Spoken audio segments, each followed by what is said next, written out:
Jansangram news, बातमीची सत्यता हीच आमची ओळख। नागरिकांच्या घरात पाणीच पाणी, घरातील संसारोपयोगी वस्तूचे नुकसान। सेलू शहरातील प्रभाग क्रमांक 13 मध्ये पावसाच्या पाण्याचा निचरा न झाल्याने अनेक घरांमध्ये पाणी शिरले असून नागरिकांचे मोठे हाल होत आहेत।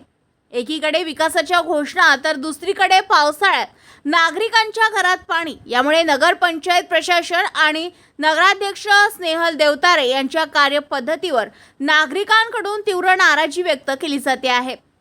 सेलू शहरातील प्रभाग क्रमांक 13 मध्ये पावसाच्या पाण्याचा निचरा न झाल्याने अनेक नागरिकांच्या घरात पाणी शिरले आहे। यामुळे घरातील संसारोपयोगी वस्तूचे नुकसान झाले असून नागरिकांना मोठ्या गैरसोयीचा सामना करावा लागत आहे। नगराध्यक्ष स्नेहल देवतारे यांच्या नेतृत्वाखाली शहराच्या विकासाचे दावे केले जात असले तरी प्रत्यक्षात मूलभूत सुविधांचा प्रश्न कायम असल्याचे नागरिकांचे म्हणणे आहे।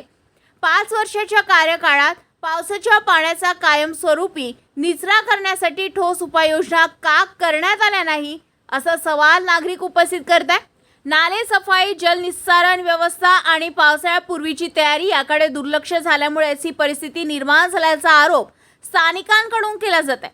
त्यामुळे विकासाच्या घोषणांपेक्षा नागरिकांच्या मूलभूत समस्या तातडीने सोडवाव्यात अशी मागणी जोर धरू लागली आहे। दरवर्षी पावसाळ्यात अशीच परिस्थिती निर्माण होत असेल तर शहराच्या विकासाच्या दाव्यांवर प्रश्न उपस्थित होणे स्वाभाविक आहे।